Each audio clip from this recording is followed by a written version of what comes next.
Los hijos que el dios Sol envió a la Tierra para fundar un imperio se extinguieron hace 500 años.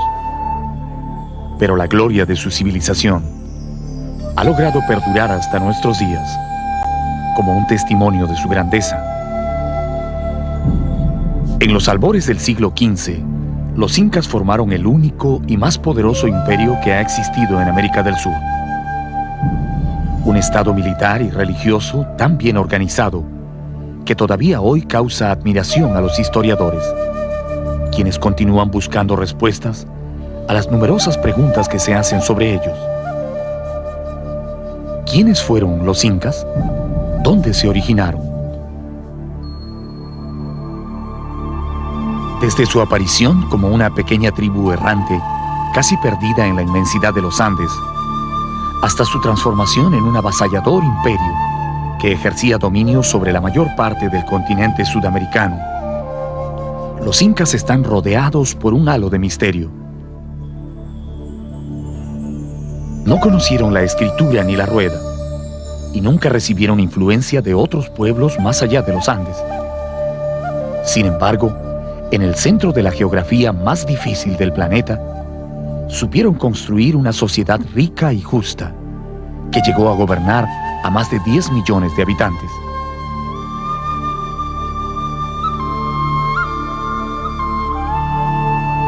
Las tradiciones más antiguas hablan de 14 grandes gobernantes que fueron sucediéndose uno tras otro en la compleja tarea de forjar el estado que llamaron Tahuantinsuyo.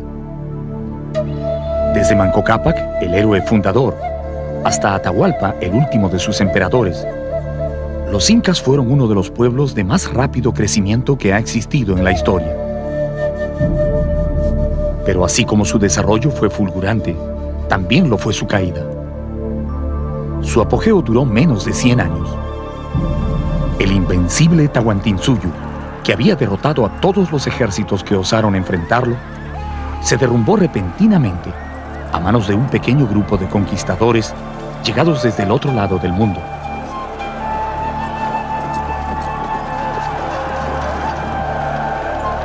¿Quién fue este pueblo tan brillante en la arquitectura, tan invencible en la guerra y tan devoto en su culto al dios Sol?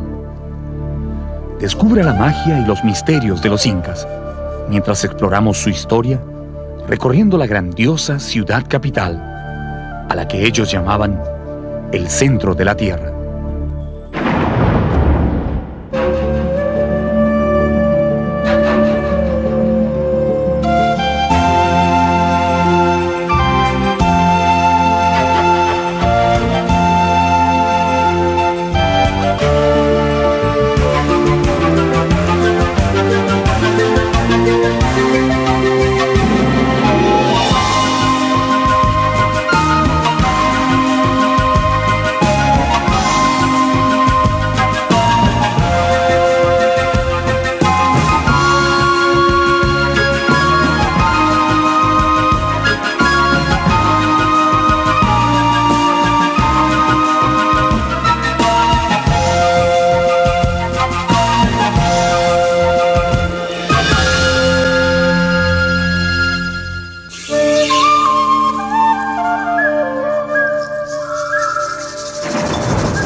La leyenda más difundida sobre el origen de los incas cuenta que el dios Sol, compadecido de la situación en que vivían los hombres, envió a la tierra a sus hijos Manco Cápac y Mama Ocllo para que fundaran un gran imperio y enseñaran a los humanos las técnicas de la agricultura, la ganadería y el tejido. La pareja divina, que eran esposos y hermanos a la vez, recibió un cetro de oro con el mandato de fundar su reino allí donde la vara se hundiera en el suelo. Partiendo de las orillas del lago Titicaca, caminaron durante muchos años buscando esa tierra prometida, hasta que un día la vara se hundió en la cumbre del cerro Guanacaure, a poca distancia del valle del Cusco. Allí se detuvieron, y en esa región Manco Cápac dio inicio a un fabuloso reino que lograría dominar todo el mundo andino.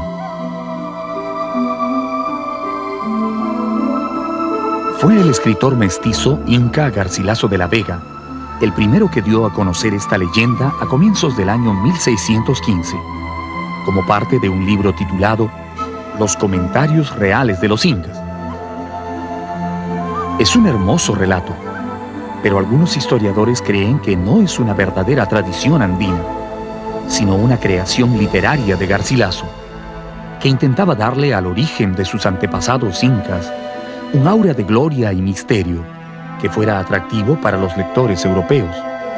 Yo creo que el Manco Cápac y Mama Ocllo fue, me temo, un invento de Garcilaso, porque le parecía muy bonito, que una pareja fundante, y para Garcilaso no hubo cultura antes. Entonces, eso sabemos que no es así. Para mí, el que me da más parece realmente andino es el de los hermanos Ayar.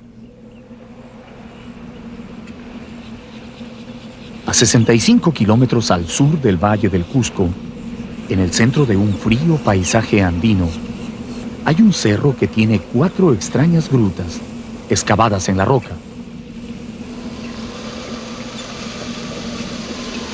Se llama Tamputojo. En su base descansa una enorme piedra finamente labrada con asientos y plataformas, típicas de la época incaica. Este es el escenario de una leyenda que no tiene autor, pero que se fue transmitiendo de generación en generación entre los descendientes de los incas. El mito de los hermanos Ayar. El mito dice que de estas misteriosas grutas nacieron un día 4 poderosos hermanos, acompañados de sus respectivas mujeres.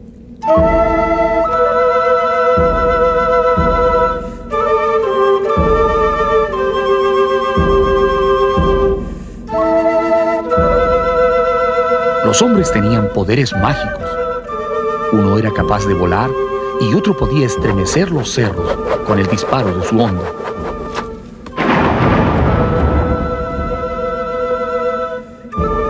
Tan pronto emergieron de las cuevas, Ayarmanco, Ayaruchu, Ayarcachi y Ayarauca, que así eran sus nombres, iniciaron un épico viaje hacia el Valle del Cusco.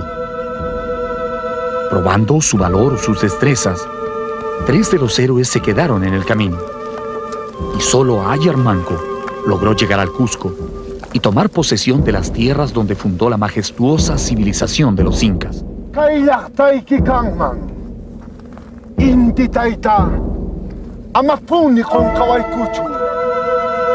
Esta leyenda es la que más entusiasma a los historiadores que estudian el nacimiento de este pueblo, porque menciona lugares y sitios que hasta hoy existen y que todavía son muy respetados por los habitantes del Cusco. Sin embargo, el verdadero origen de los incas continuará perdido para siempre en el misterio de los tiempos. Lo único que queda claro en los 2 relatos es que la etnia de los incas no fue oriunda del Cusco, sino que llegó a esa tierra después de una larga travesía. La mayor parte de los estudiosos suponen que no fueron oriundos del Cusco.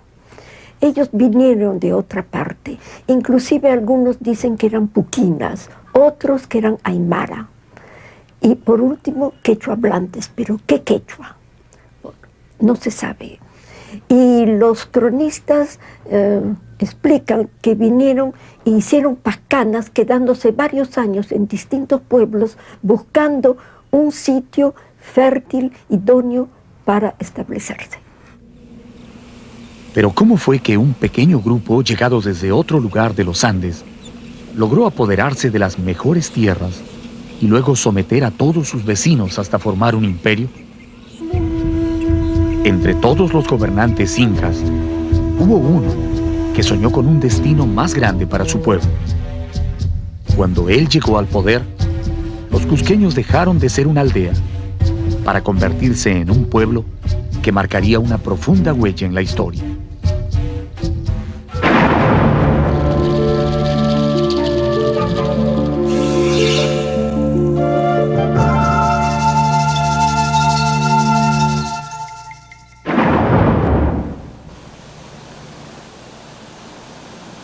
El Cusco fue la capital espiritual, política, económica y religiosa del Tahuantinsuyo.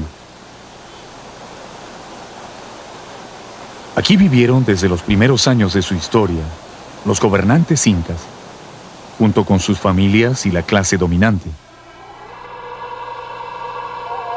Desde aquí salieron los ejércitos imperiales a conquistar las 4 esquinas del mundo. Y también de aquí se difundió a todo el imperio el culto al dios solar.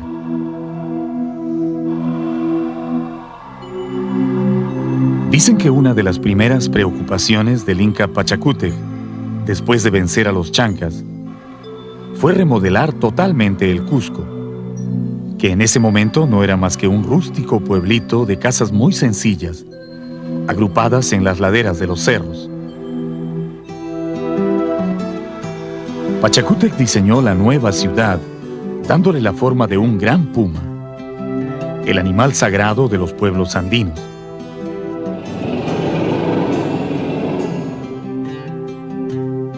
Desde su nacimiento, la capital se dividió en 2 sectores claramente marcados.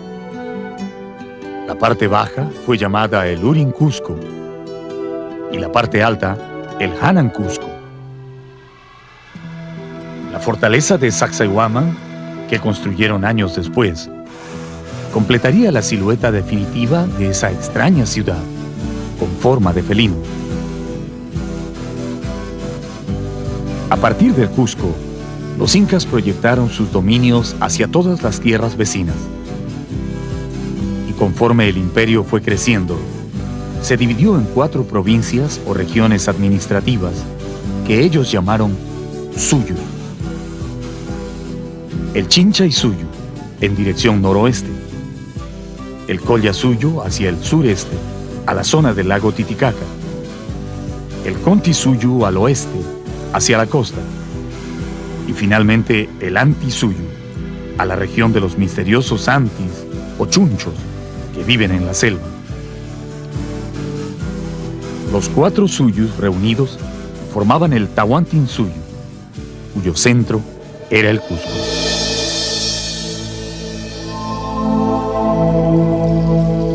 Durante el gobierno de Pachacútec, el Cusco se convirtió en una hermosa metrópoli que albergaba a más de 100.000 habitantes.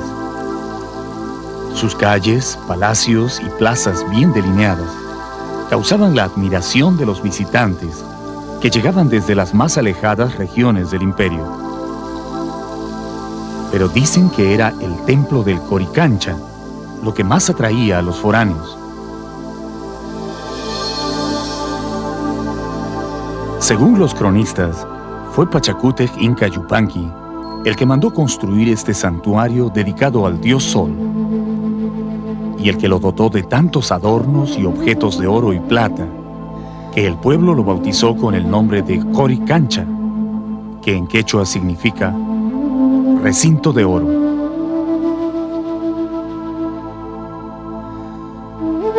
El templo estaba situado en el Urin Cusco, en donde hoy se levanta la iglesia de Santo Domingo. Sus muros eran de piedra finamente labrada, hasta cierta altura, y luego continuaban con adobe, rematando en un artesanal techo de paja.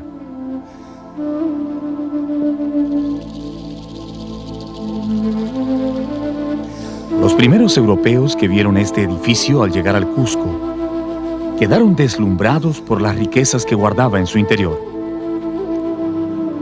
Cuentan que las paredes estaban adornadas con láminas de oro puro, hasta donde llegaba la piedra, y que en cada hornacina había ídolos y objetos rituales primorosamente trabajados en oro y plata nativa.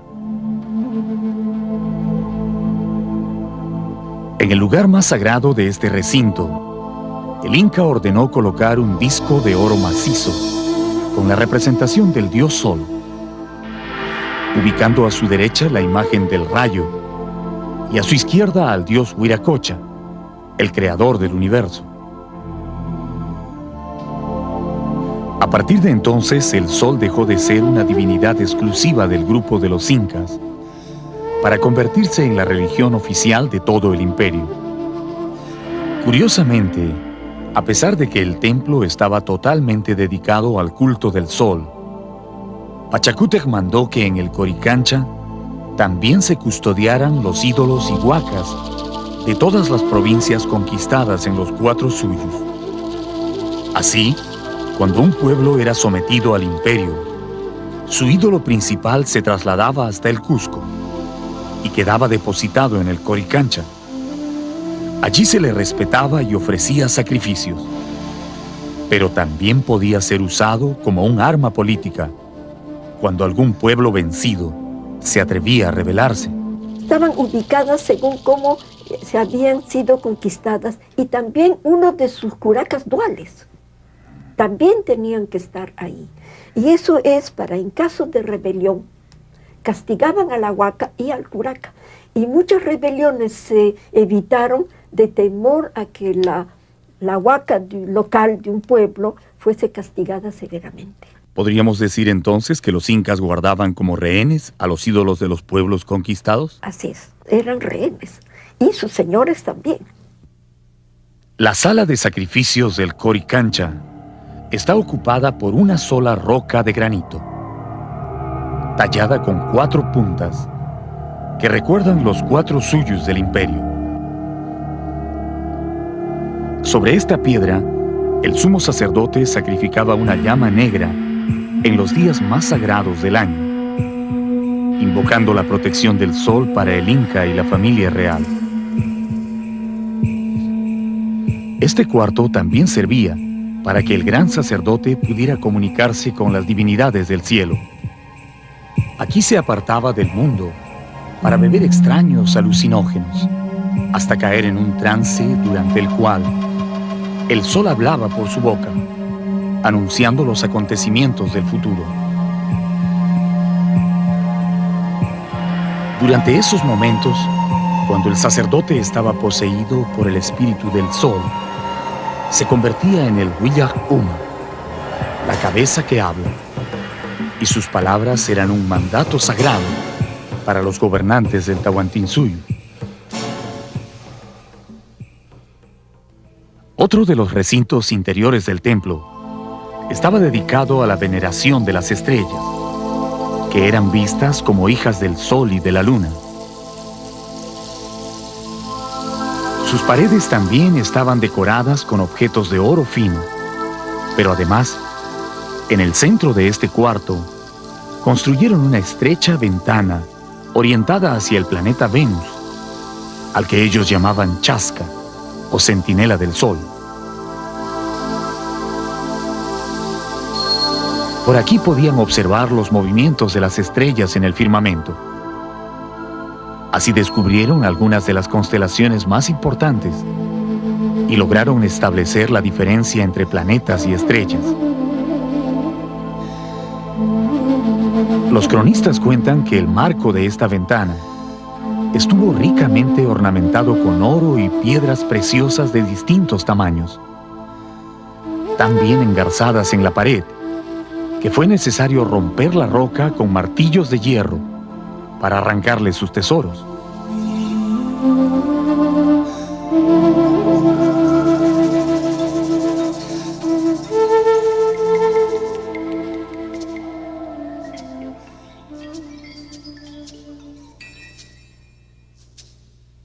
En los años posteriores a la conquista, los sacerdotes dominicos que se instalaron en el Coricancha mandaron cubrir los muros incas con una gruesa capa de yeso, sobre la cual pintaron diversos motivos religiosos. Su intención era hacer olvidar a los indios el antiguo significado del santuario. El yeso ocultó temporalmente al gran templo del sol, pero no logró vencer al tiempo. Después de medio milenio, la cobertura colonial casi ha desaparecido totalmente, pero las piedras se mantienen tan firmes como las dejaron sus constructores. Bajo las hermosas torres y claustros del convento de Santo Domingo, el Coricancha duerme para siempre. Sus recintos están vacíos y silenciosos, pero aún guardan el recuerdo de los días de gloria del Tahuantinsuyo, cuando el Inca se paraba en el patio principal y llenaba esta pileta de roca con la chicha sagrada, para que su padre, el sol, al pasar a mediodía sobre el Cusco, pudiera detenerse un instante a calmar su sed, antes de continuar su recorrido por el cielo.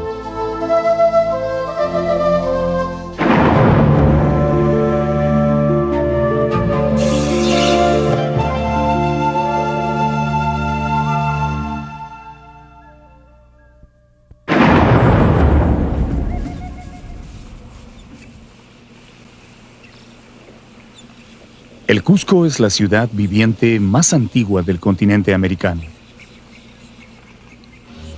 Nació en la noche de los tiempos, en una época que no es posible precisar, y ha existido sin interrupción durante siglos, manteniendo inconmovible su presencia en el mundo andino.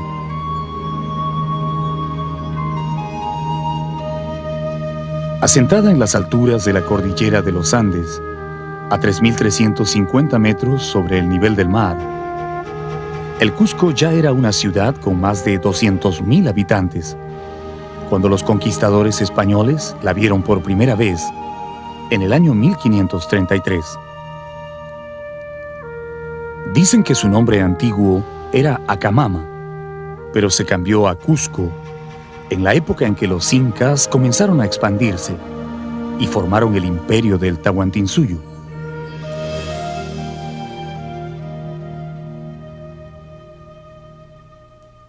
Los reyes incas dividieron su imperio en 4 partes y pusieron como punto o centro la ciudad del Cusco, que en lengua particular de los incas quiere decir ombligo de la tierra. Llamaronla con buena semejanza ombligo porque todo el Perú es largo y angosto como un cuerpo humano y aquella ciudad está casi en el medio. Inca Garcilaso de la Vega, Comentarios Reales. En los años dorados de la época imperial, los incas embellecieron su capital con numerosos santuarios, palacios y centros ceremoniales tan sólidamente construidos que han resistido admirablemente el paso del tiempo y hoy constituyen el mejor testimonio de la grandeza de esa civilización.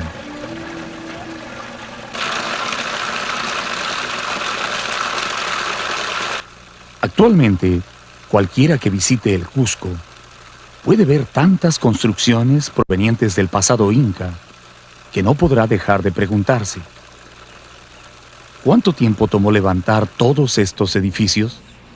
¿Y quién ordenó hacerlo?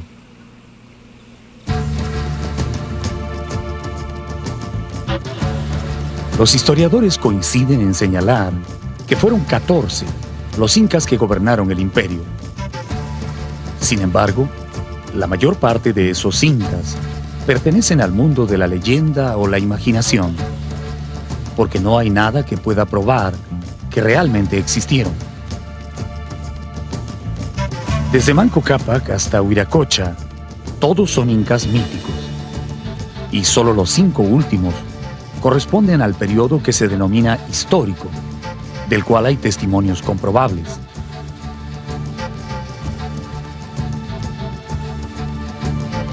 La época de esplendor del imperio duró apenas 100 años, y fue en ese lapso que se sucedieron en el poder los 3 incas más importantes: Pachacútec, su hijo Túpac Yupanqui y su nieto Huayna Cápac.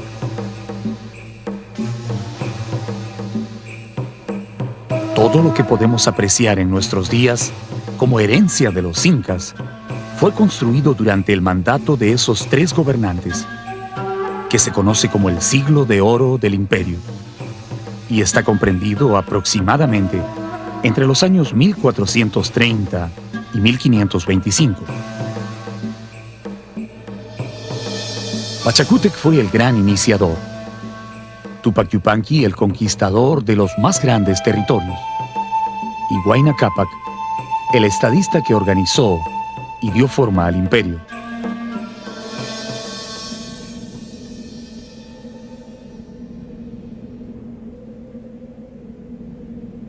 Los cronistas afirman que Pachacútec fue un gran arquitecto. Mientras su hijo Tupac Yupanqui guerreaba, extendiendo las fronteras del imperio, él se dedicó a diseñar los baluartes y centros ceremoniales que harían famosa a la ciudad del Cusco.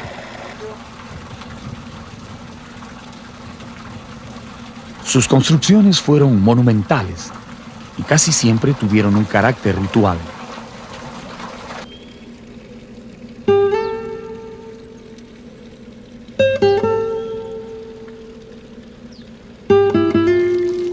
Las fuentes de Tambomachay, situadas a pocos kilómetros del centro del Cusco, fueron construidas en ese tiempo.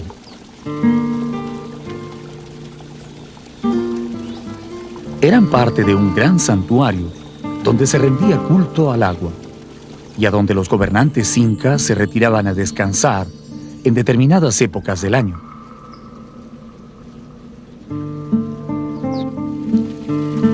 Es una construcción típica del periodo imperial, con grandes muros y ventanas de piedra, talladas y pulidas con increíble maestría.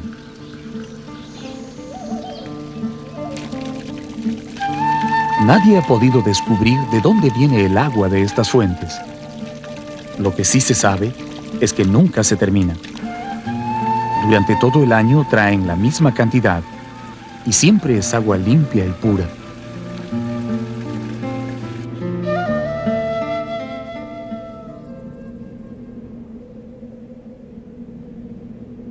A poca distancia de Tambomachay está Kenko, otro santuario incaico que probablemente estuvo dedicado al dios del trueno.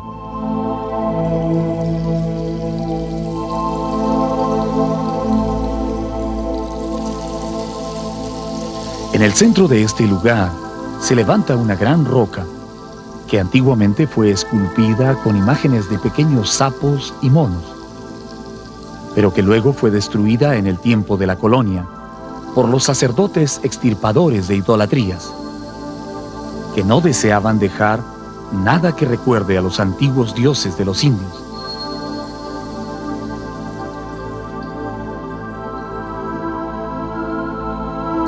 Esa piedra sagrada está rodeada por un gran muro semicircular, parecido a un anfiteatro, donde se realizaban las ceremonias religiosas.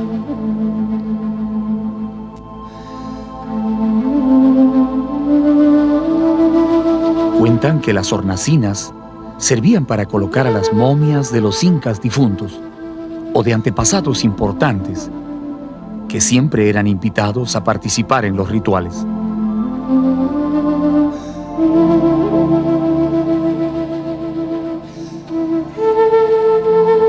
Todo el roquerío que se encuentra encima del santuario fue tallado con incontables figuras y escalinatas, como si un grupo de maestros hubiera querido probar sus talentos, labrando las más difíciles formas en la dura piedra. En la parte más alta destacan dos pequeñas prominencias pétreas, que al parecer eran algo así como un intihuatana o reloj solar, que servía a los sacerdotes y astrónomos para medir el paso del tiempo.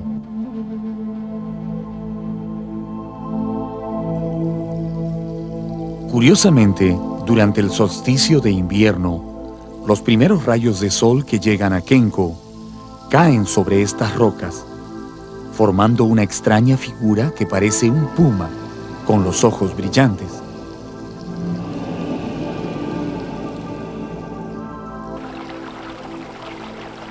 A corta distancia del reloj solar se ve un delgado canal por donde probablemente fluía chicha o sangre de los animales sacrificados durante los oficios religiosos.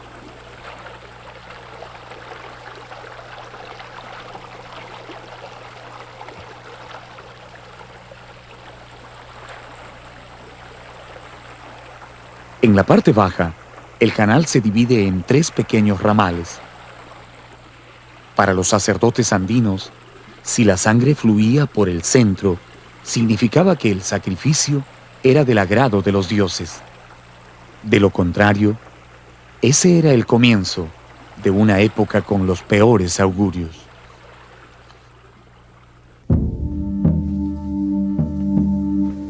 Un estrecho corredor, excavado en la roca viva, pasa por debajo del santuario, internándose en las profundidades.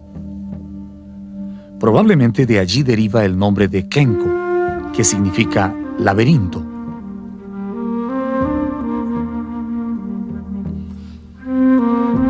El pasaje conduce a una misteriosa cámara subterránea, que es una verdadera obra maestra del tallado en roca.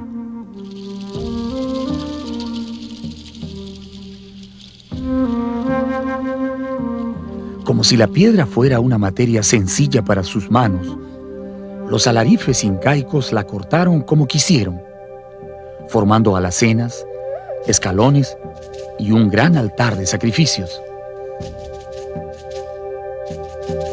La mesa ceremonial servía para embalsamar los cadáveres de los nobles y personajes importantes. Pero también se han encontrado huellas de sacrificios humanos que se realizaban en secreto en las profundidades de Kenko.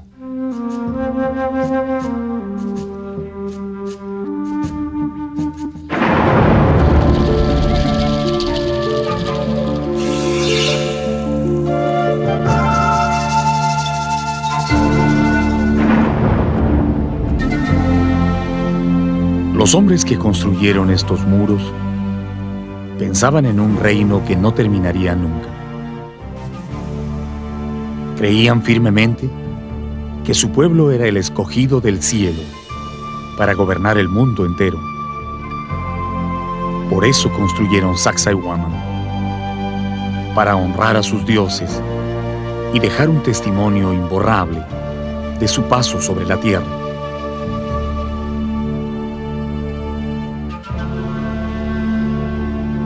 Hacia el año 1450 de nuestra era, Pachacútec Inca Yupanqui, el 9º gobernante de los incas, ordenó iniciar la construcción de un imponente santuario, con el que quería celebrar las victoriosas guerras de conquista de su hijo Tupac Yupanqui.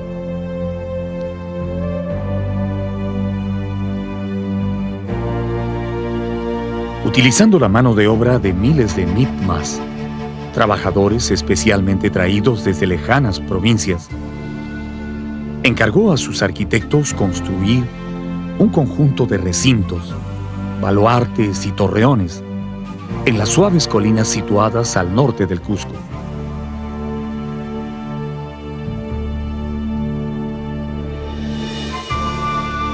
Esas construcciones tenían también el objetivo de concluir el diseño de la ciudad. Sacsayhuaman sería la cabeza de esa extraña ciudad con forma de puma que era la capital del imperio.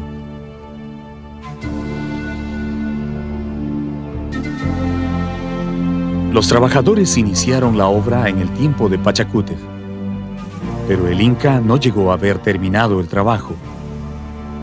Fue Tupac Yupanqui, el 10º emperador, el que concluyó este gigantesco templo, que años después sería confundido con una fortaleza.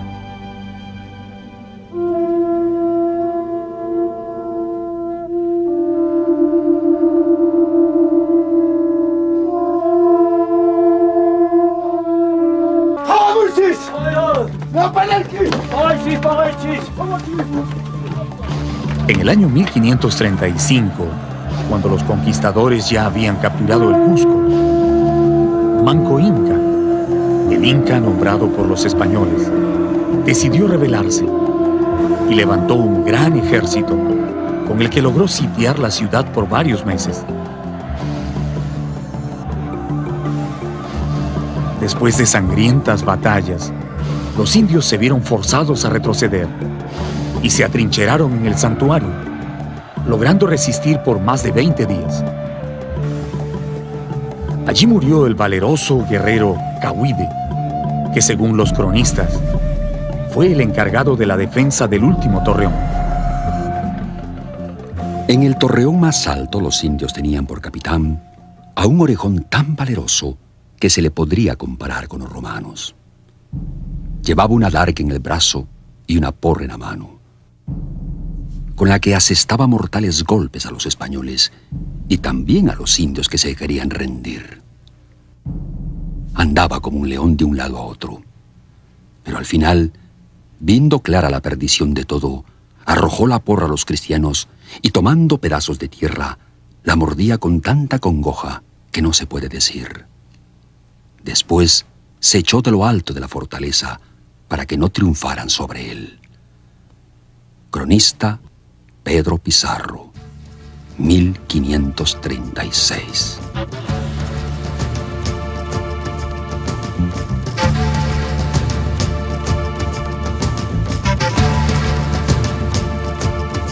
Para los conquistadores que presenciaron esa batalla, Sacsayhuaman quedaría en el recuerdo como la fortaleza donde resistieron los indios, y así la describieron en sus crónicas.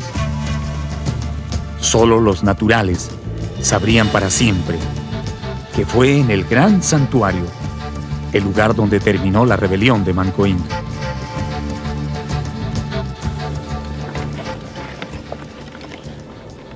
Los pacientes trabajos de los historiadores y arqueólogos han permitido en las últimas décadas rescatar la verdadera función de Sacsayhuaman como un importantísimo santuario dedicado al culto del sol y otras divinidades andinas.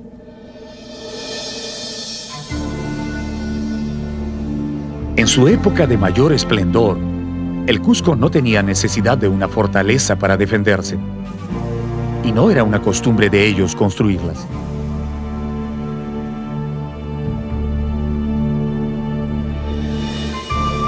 Los recintos de Sacsayhuaman, aparte de su función religiosa, eran utilizados como depósitos de alimentos, vestidos, almacenes de armas y también de huacas e ídolos, cuando el templo del sol en el Coricancha resultó demasiado pequeño para albergar los dioses de las provincias conquistadas.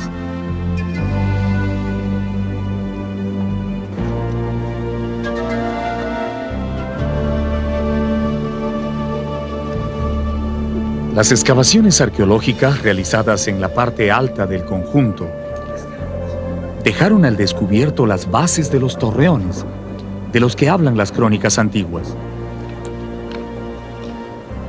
Se cree que estos torreones tenían más de 15 metros de altura y servían de observatorios, desde donde se podía dominar todo el valle del Cusco. Sobre el cerro que está encima del Cusco, hay una fortaleza de tierra y de piedra con sus ventanas grandes que miran a la ciudad, y una torre principal en el medio que tenía tantos recintos que una sola persona no la podría ver en todo un día. Cronista Pedro Sánchez de la Hoz.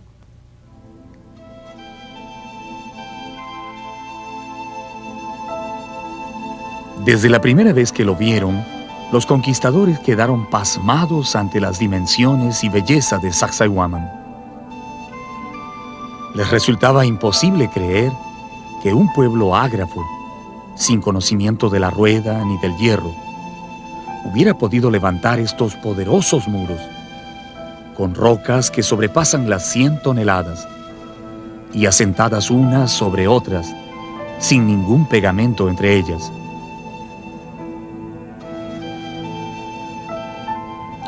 Al que las ha visto y mirado con atención, le hacen imaginar y aún creer que son hechas por vía de encantamiento y que las hicieron demonios y no hombres, porque la multitud de piedras tantas y tan grandes como las hay causa enorme admiración.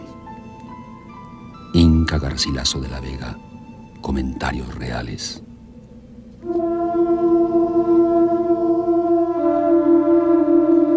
Como la mayoría de las construcciones del imperio, la arquitectura de Sacsayhuaman se caracteriza por dos cosas: Es sólida y de líneas sencillas.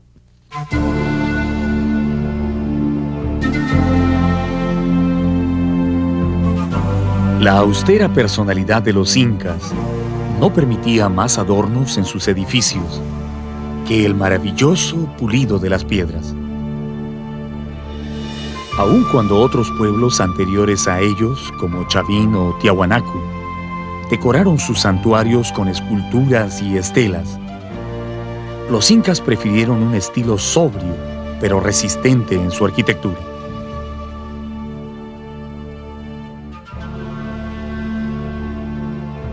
Este lugar, conocido como el Trono del Inca, situado frente a las murallas, es una muestra de la perfección a la que llegaron en el tallado de la piedra.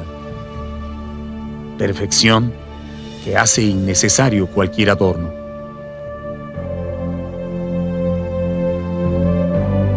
En conjunto, viene a ser, en cuanto a esculturas, la escultura que a mi juicio es la de más fino acabado y que les habría demandado mucho tiempo para trabajar, porque esta es una escultura hecha en piedra diorita, y la diorita es más dura que la andesita y la caliza, por lo tanto, aquí han tenido que hacer un trabajo muy fino. ¿Qué tipo de herramientas pudieron haber utilizado para lograr esta perfección en los cortes de la piedra? El Museo Inca de Cusco exhibe las plomadas, las barretillas, las barretas, inclusive unos cinceles de bronce de toda dimensión, y luego el frotamiento que remata todo el acabado de la superficie de estas esculturas.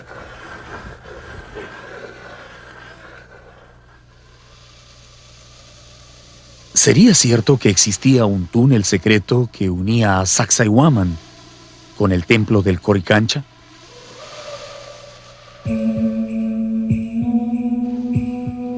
Dicen que era un inmenso pasaje que corría bajo la ciudad y que se construyó para permitir la huida de los incas en el caso de peligrar la capital.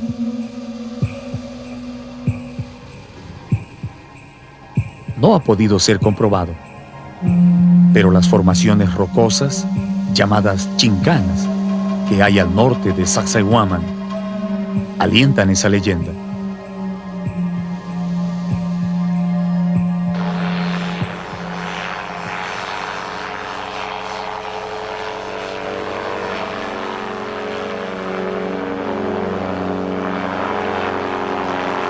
Utilizando un pequeño motor delta con forma de cóndor, nos elevamos sobre Sacsayhuaman para mirarlo desde el aire.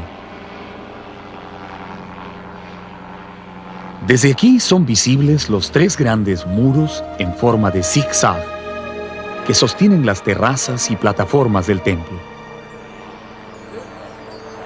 ¿Tendría algún significado especial la forma dentada de estos muros? Algunos historiadores creen que representa al rayo, una deidad que también era sumamente importante para los incas. Sacsayhuaman se construye exactamente como un templo dedicado al rayo. Está representado justamente el rayo bueno, o sea, el que trae la lluvia, y el rayo malo, el que trae el granizo.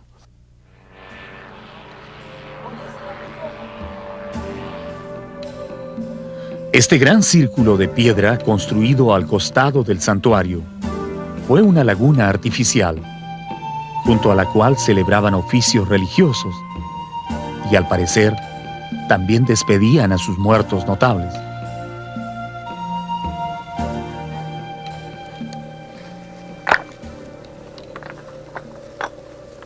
Recientemente, los arqueólogos han descubierto muy cerca de la antigua laguna un cementerio bastante grande, con tumbas de hace 500 años, que contienen restos de cerámicas y adornos metálicos que utilizaban las mujeres de la nobleza en el tiempo de los incas.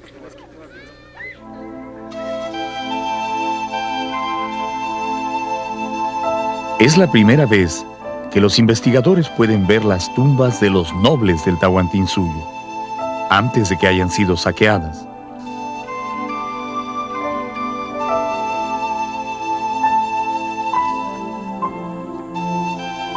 Estas agujas o prendedores se llamaban tupus y los usaban las mujeres para sujetar sus mantas.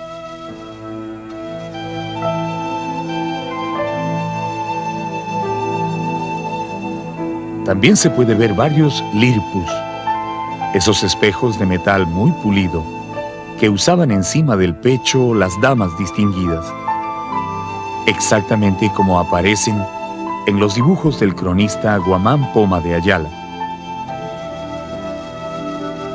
Tal vez estas fueron mujeres escogidas que servían al culto del sol en el santuario, o quizás las esposas de los poderosos señores que gobernaban el imperio. Bajo sus antiguas piedras, Sacsayhuaman todavía guarda muchos secretos.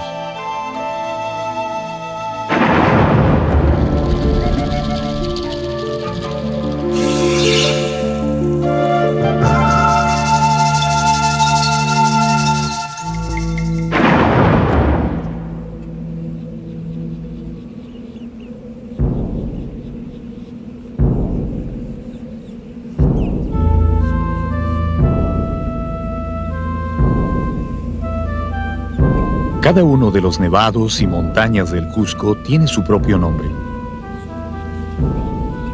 Los pobladores los reconocen por su tamaño y su forma, y hablan de ellos familiarmente, como si fueran parientes o amigos de toda la vida.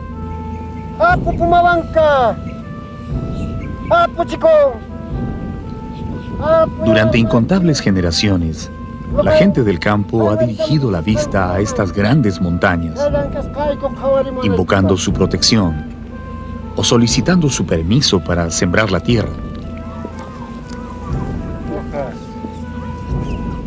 A pesar de que el cristianismo se ha esforzado por siglos en hacer olvidar las viejas creencias, ningún campesino del Cusco se atrevería nunca a sembrar su chacra sin antes ofrecer su respeto al Pumahuanca, al Pitusiray, al Huaqueihuilca o a cualquiera de los nevados que esté más cerca de su pueblo.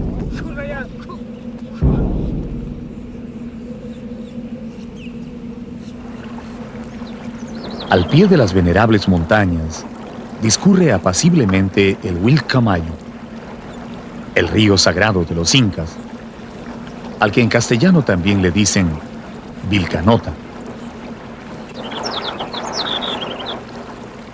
Este es un río tranquilo, generoso con las tierras, que en su lento descenso desde la cordillera hasta la selva, forma un valle amplio y abrigado, tan fértil que los incas lo consideraron un verdadero regalo de los dioses.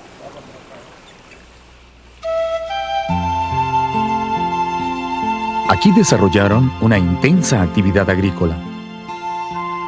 Desde las riberas del río hasta lo alto de los cerros, ordenaron construir andenes o terrazas superpuestas, especialmente diseñadas para no desaprovechar ni un solo pedazo de tierra.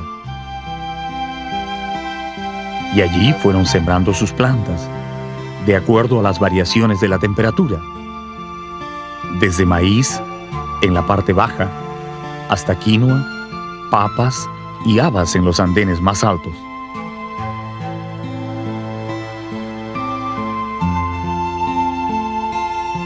No dejaron ni un solo cerro sin cultivar, al punto que convirtieron al valle en un inmenso depósito de alimentos para su pueblo, especialmente de maíz, que fue su producto más logrado.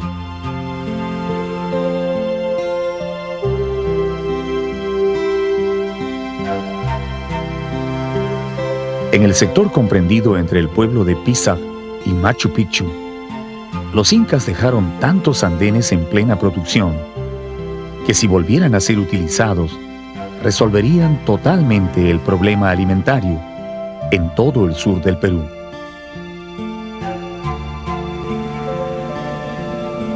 Pero aun cuando la tierra era increíblemente fértil, fue necesario trabajar muy duro para hacerla producir. El Valle Sagrado es una muestra de la extraordinaria determinación de los antiguos peruanos, que sin más herramientas que unos cuantos palos y azadones rústicos, lograron producir tanta comida que fue suficiente para ellos y aún les alcanzó para usarla como elemento de negociación con otros pueblos.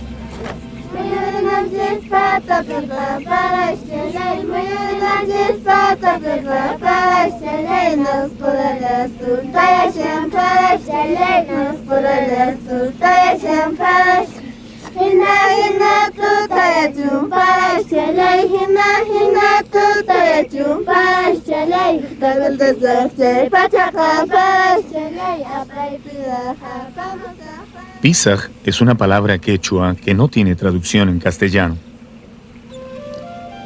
Algunos creen que quiere decir perdiz, pero su verdadero significado se quedó perdido en el tiempo. Hay dos Pisaj en el Valle Sagrado. Uno está situado en la parte más alta de los cerros, arriba de los andenes, y el otro queda en el valle, a las orillas del río Vilcanota. El primero es el pueblo que fue construido hace más de 500 años por los incas, para administrar y controlar toda la producción de la zona. El de abajo es una reducción que surgió durante la colonia por orden del virrey Toledo, que se propuso reunir a todos los indios del valle en un solo lugar para explotar mejor su trabajo. El Pisaj antiguo es un verdadero portento de tecnología agrícola. Basta una sola mirada para imaginar el tiempo y esfuerzo que les debe haber tomado a los antiguos construir esta inacabable sucesión de andenes que contornan los cerros.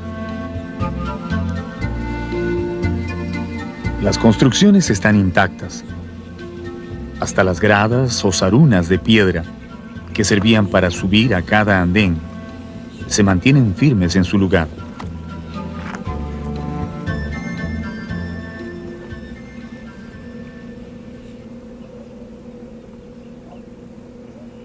El sector de viviendas ocupa buena parte de la montaña que domina todo el conjunto. Y detrás de ella se encuentra el antiguo cementerio de Tancana Marca, un impresionante barranco en el que colocaban a sus muertos, aprovechando las oquedades de las rocas.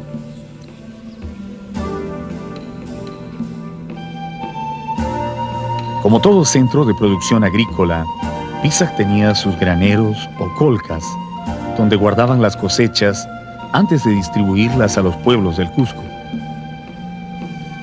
Estos depósitos están situados estratégicamente en los flancos de los cerros, donde el viento sopla día y noche, lo que garantizaba una buena conservación de los productos.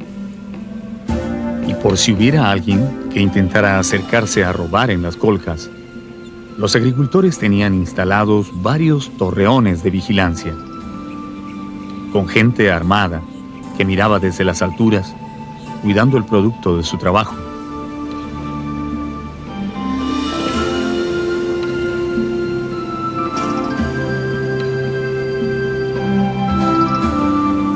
Los andenes solo se podían cultivar con el agua de las lluvias. Si no había lluvia, no había comida. Entonces era necesario hacer constantes sacrificios y pagos a la madre tierra y a los apus o montañas tutelares para atraer el agua.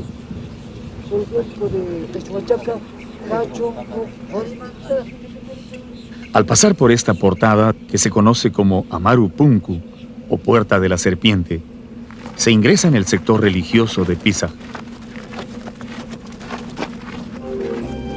Se trata de un impresionante conjunto de salones, cuartos y pequeñas plazas construidos con bloque de roca arenisca, asentados y pulidos con extraordinaria maestría. Aquí se reunían los sacerdotes para ofrecer sus sacrificios durante todo el año, pidiendo el milagro de la lluvia para sus tierras. De ellos dependía la vida en el valle. Si algún año se desataba la sequía, los sacerdotes podían ser sancionados severamente por no haber logrado ganar el favor de los dioses. El lugar más sagrado de Pisag era el Templo del Sol, donde estaba situado el Intihuatana, una roca cuidadosamente orientada al este, en la que calculaban el movimiento del Sol en el espacio para dirigir los ciclos de siembras y cosechas. Para los antiguos peruanos, la agricultura fue vital en el desarrollo de su civilización, y esa actividad estuvo estrechamente unida a sus creencias religiosas. A lo largo del Valle Sagrado, los andenes y los adoratorios están siempre juntos. Los hombres ponían el trabajo, pero eran los dioses quienes decidían si la tierra daría sus frutos.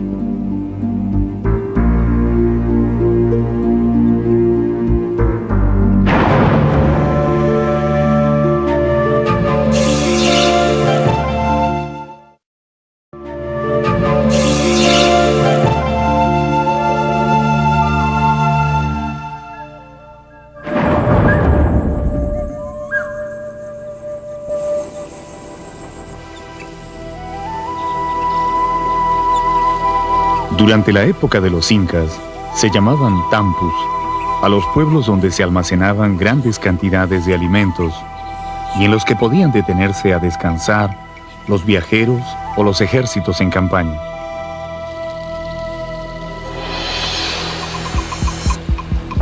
Dicen que en ese tiempo, ninguna persona viajaba por placer o por negocios propios. Los que recorrían los caminos del imperio lo hacían casi siempre por orden de sus curacas o del mismo Inca, para atender asuntos del Estado.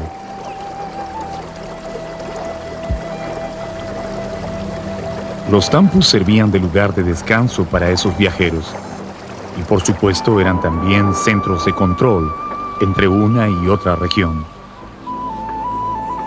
Ollantaytambo es uno de los tampus mejor conservados que quedan de la época incaica. El sector religioso, al que a veces se le confunde con una fortaleza, se inicia en la parte baja del conjunto. Aquí se ven las casas de piedra, adobe y paja en las que vivieron los sacerdotes y las mujeres escogidas para el servicio del sol.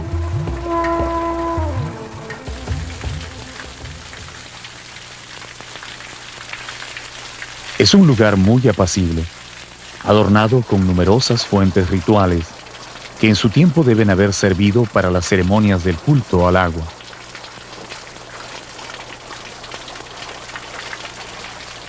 Cada una de estas fuentes fue labrada en roca con sus propias características y diseños. Pero sin duda la más hermosa es la que se conoce como la Fuente de la Ñusta, hecha de una sola roca y decorada con la forma de una portada.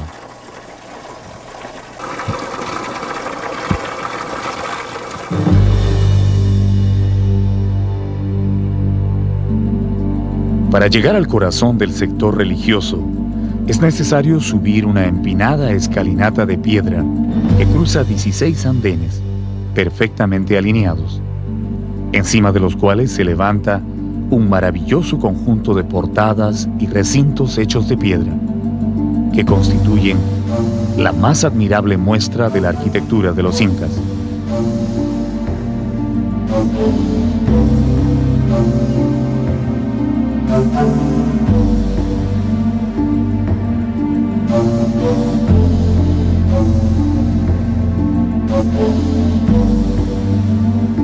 Una monumental pared de 20 metros de longitud, adornada con 10 hornacinas, marca el ingreso al lugar más sagrado de Ollantaytambo. Estamos ingresando al sector de la denominada 10 Ventanas. Es una zona muy importante dentro de Ollantaytambo y presenta estas hornacinas de forma trapezoidal muy fina y bellamente trabajadas. Este trabajo indudablemente corresponde a los realizados en la época inca, probablemente en la época que corresponde a Pachacútec. Cada una de estas hornacinas corresponderían a lo que viene a ser justamente sectores donde se haya podido colocar algunas ofrendas de los visitantes o de las personas que iban a ingresar a este sector sagrado. Estas 10 ventanas están orientadas hacia el norte, que corresponde a este famoso valle denominado del Patacancha, que es uno de los tributarios principales hacia el río Vilcanota. Como se puede apreciar, todas estas estructuras, cada uno de estos mampuestos son finamente trabajados, ¿no? Pulidas, ¿no? Y todo este material indudablemente corresponde por este tipo de arquitectura a un sector eminentemente de carácter ceremonial o religioso.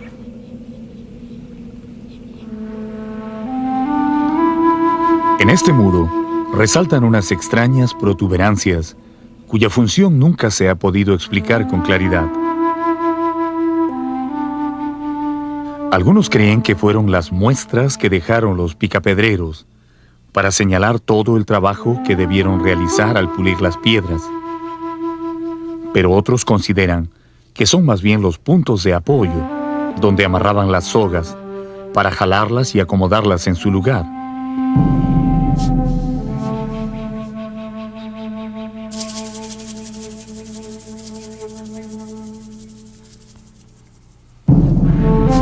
Ambas teorías son bastante difíciles de creer. La verdadera función de estas protuberancias, que además solo se ven en algunas rocas, es un secreto que se llevaron a la tumba los arquitectos de Ollantaytambo.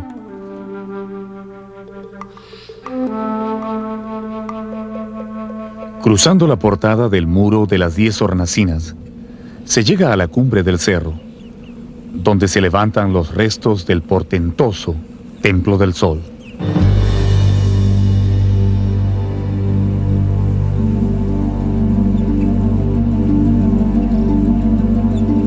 Aquí, los adjetivos son insuficientes para describir la obra de los antiguos peruanos. Solamente una gran fuerza de voluntad y una devoción absoluta a sus dioses pudo llevarlos a tallar estos formidables lienzos de piedra, con los que quisieron honrar al supremo Inti, el Padre Sol.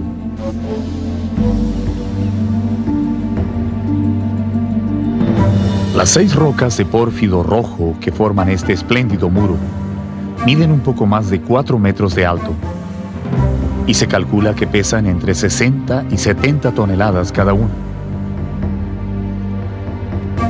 Después de colocarlas en su lugar, los arquitectos las aseguraron con listones de piedra, tan bien ajustados que no se han movido 1 milímetro en 4 siglos.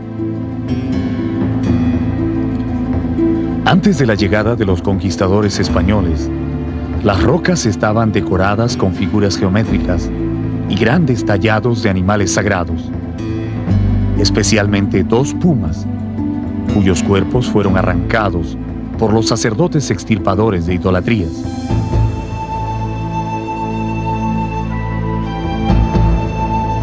Se afirma que este templo aún no había terminado de construirse cuando llegaron los invasores europeos.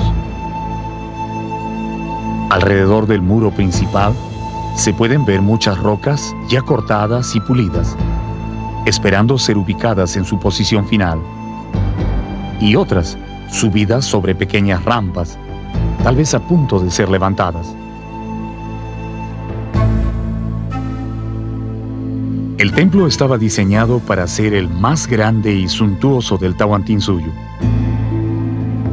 Los historiadores calculan que aquí debieron trabajar miles de obreros durante varias décadas antes que la obra fuera paralizada. ¿De dónde trajeron estas rocas tan enormes? ¿Cómo las llevaron hasta la cumbre del cerro? ¿Qué herramientas utilizaron para cortarlas? La construcción es tan portentosa que algunos quieren creer que no es una obra humana. Sin embargo, las huellas del trabajo están a la vista.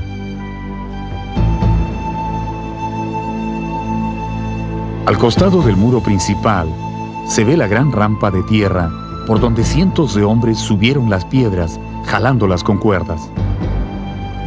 Abajo de esa rampa se aprecian las rocas que se quedaron a medio subir. Y si uno dirige la vista hacia un cerro que está a 6 kilómetros de distancia, puede ver con toda claridad la cantera de donde sacaron los bloques de piedra. Si alguien continúa dudando de que eso fuera posible, entonces solo queda subir a ese cerro, que se llama Cachijata, para comprobarlo. Lo que nosotros vemos, ¿no? Mira, observa aquí, es una piedra hermosa, ya casi acabado.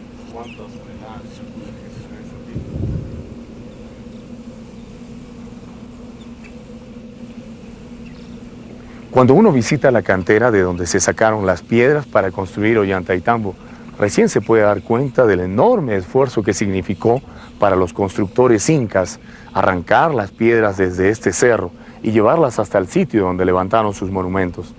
Aquí está la cantera y allá a lo lejos está Ollantaytambo, a 5 o 6 kilómetros de distancia. Tuvieron que pasar por los cerros, cruzar el río y volver a levantar las piedras hasta llevarlas al sitio exacto donde ellos las querían. Piedras tan grandes como esta en la que estoy caminando, que fácilmente deben pesar más de 20 toneladas.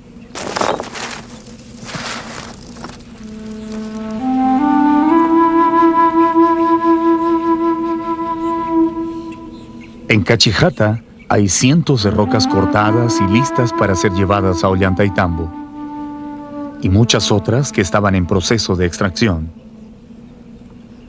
Pero en la ruta entre la cantera y la obra se encuentran las rocas más interesantes, aquellas que se quedaron a medio camino cuando la construcción fue repentinamente suspendida. A estas piedras, los campesinos las llaman las rocas cansadas y les guardan mucho respeto.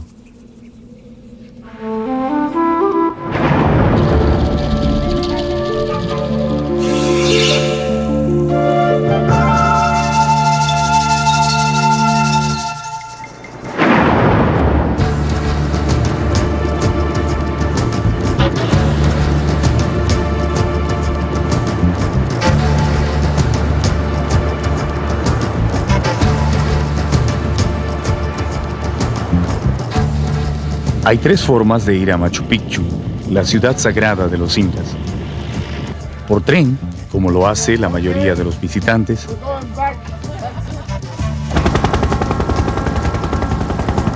En la comodidad de un helicóptero que realiza el viaje en menos de 45 minutos.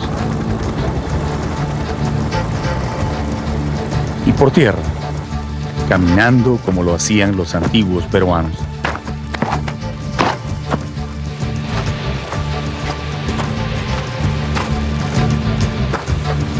El camino inca es, por supuesto, el más difícil de los 3 métodos, pero sin duda es el que mejores experiencias depara al visitante.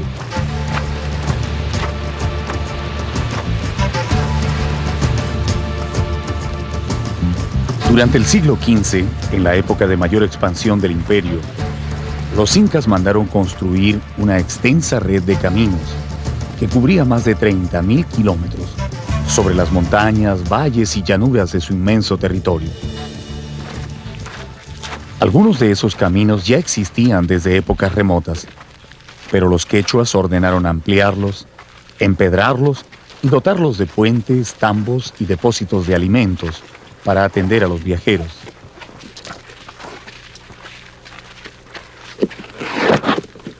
Por aquí se movilizaron los ejércitos y por aquí trajeron después a los pueblos derrotados o mitmas, que fueron obligados a trabajar en las grandes obras del imperio.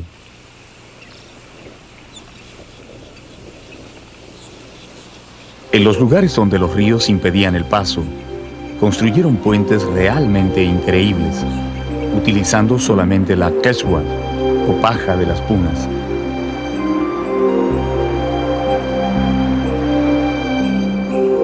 Uno de esos extraordinarios puentes todavía se puede ver sobre el río Apurímac, colgando a 15 metros de altura encima de las profundas aguas del río.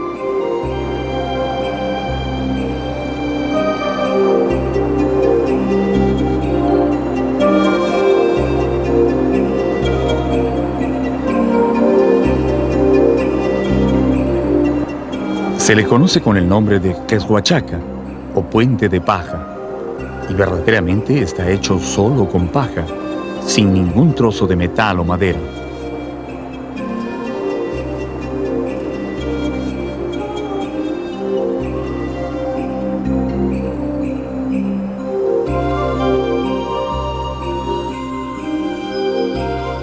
No es fácil cruzarlo. El puente se mueve bastante con el peso, pero es muy resistente. Dicen que en la época incaica, las cuerdas de soporte eran tan gruesas como el tronco de un árbol, de tal forma que un ejército completo podía pasar sin ningún problema.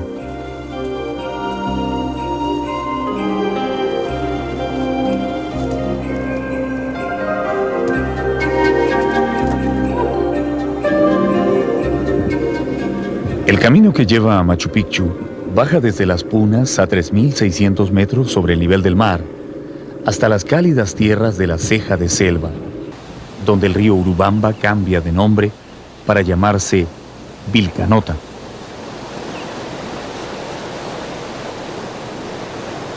Los restos de numerosos tambos y santuarios todavía son visibles en la ruta, algunos de ellos muy dañados por el tiempo, y otros tan bien conservados que parece que recién se hubieran marchado sus habitantes.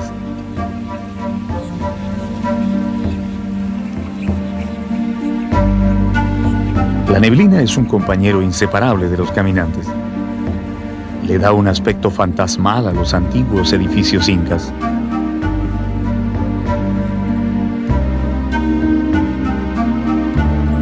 Los nombres de algunos de estos sitios están vinculados a la neblina desde muy antiguo, como Puyu Patamarca, que en quechua significa pueblo sobre las nubes.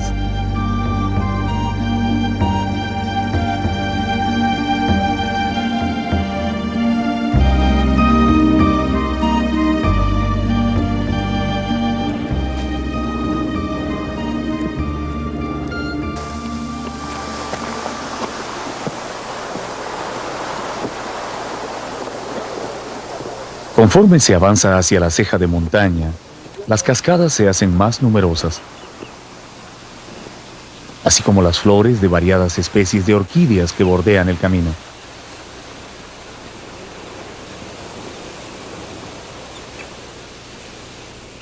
Los constructores incas hicieron un trabajo a conciencia en su red vial.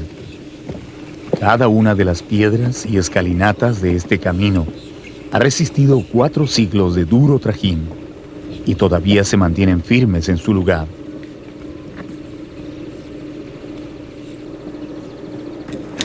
Los porteadores indígenas que llevan sobre sus hombros los utensilios de cocina y campamentos de los turistas pasan pisando fuerte, casi corriendo, y detrás de ellos, con paso más reposado, vienen los visitantes, cansados, pero absortos en esta obra que no tiene comparación en el mundo entero.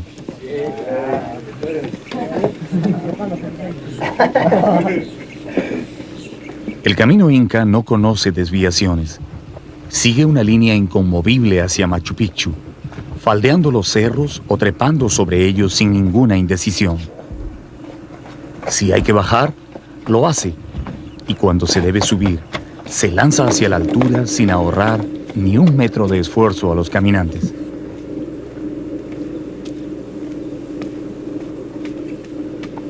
La red de caminos que mandaron a construir los señores incas entre las montañas son un verdadero alarde de ingeniería y diseño, pero también una maravillosa muestra de la habilidad que tenían para trabajar la piedra, como esta escalinata que tenemos aquí en las cercanías de Puyu Patamarca.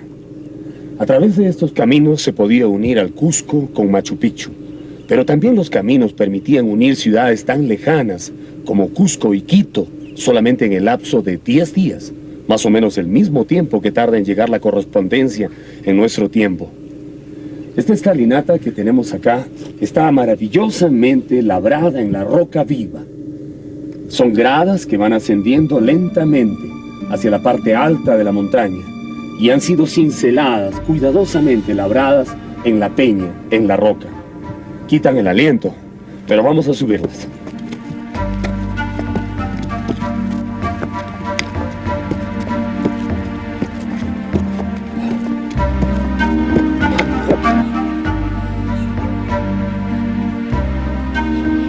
El conjunto de Huña y Huayna, descubierto por el arqueólogo Julio César Tello, es el último lugar de descanso antes de llegar a Machu Picchu.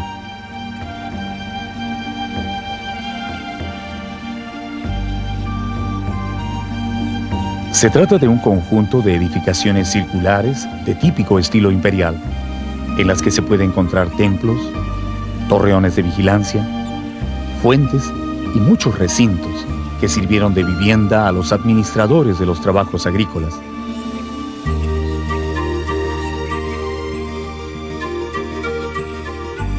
Como corresponde a un pueblo de montaña, los techos de estas casas eran muy altos e inclinados a dos aguas para enfrentar las fuertes lluvias que caen durante casi todo el año.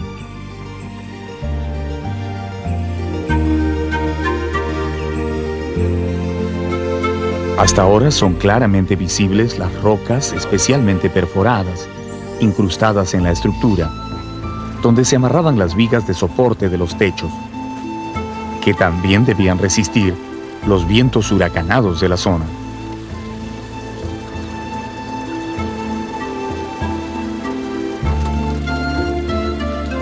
Huña y Huayna fue un gran centro de producción y almacenamiento de alimentos, sobre todo de aquellos que se cultivaban en el cálido clima de la ceja de montaña, como las frutas, los ajíes, el maní y también la coca.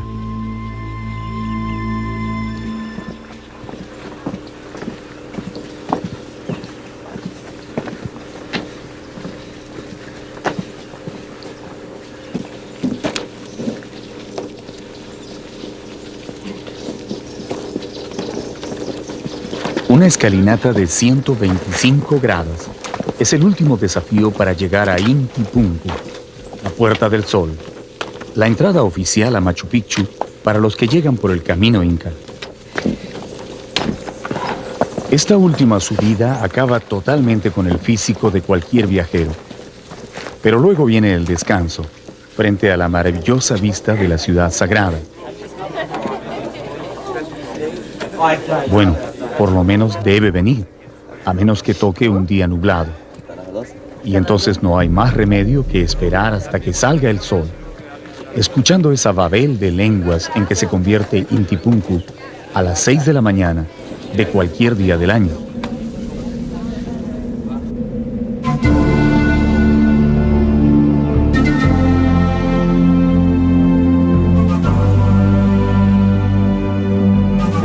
Machu Picchu fue una obra monumental iniciada por Pachacútec a finales de su reinado y concluida por sus sucesores, su hijo Tupac Yupanqui y su nieto Huayna Cápac.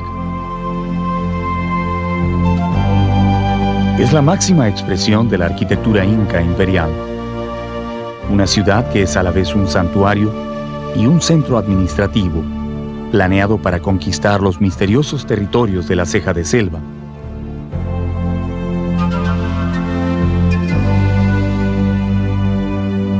La ciudad se divide en varios sectores bien definidos.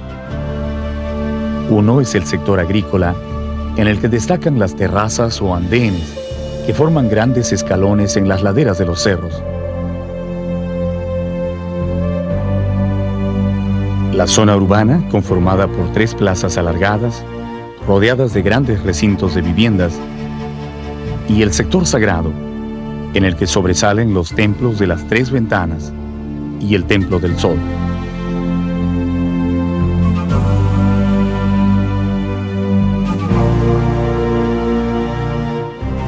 En la cima de todo el conjunto reposa el Intihuatana, o reloj solar, desde donde podían vigilar el movimiento del Sol en su viaje por el cielo.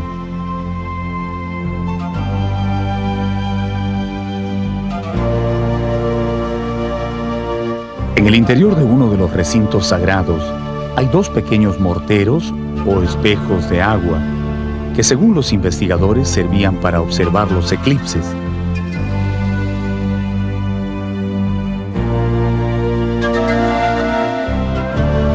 Desde que fue dada a conocer al mundo entero en el año 1911, Machu Picchu es la ciudad prehispánica más visitada del Nuevo Mundo. No hay un solo día del año en que los turistas no suban a visitarla. colmando sus plazas y santuarios con sus pisadas y el sonido de sus voces. Esa es la vista a la que ya nos hemos acostumbrado en nuestro tiempo. Pero, ¿cómo se vería Machu Picchu en su época de gloria?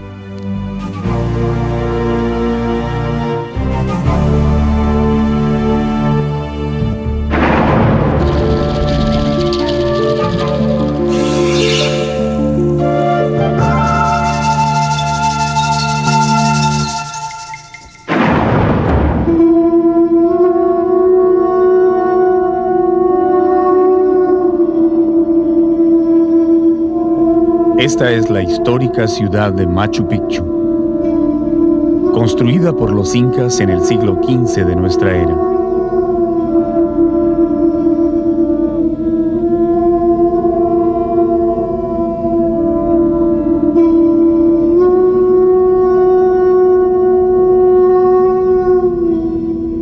Entre los palacios y recintos de esta antigua ciudad, se escucha ahora el sonido de los pututos llamando a reunión.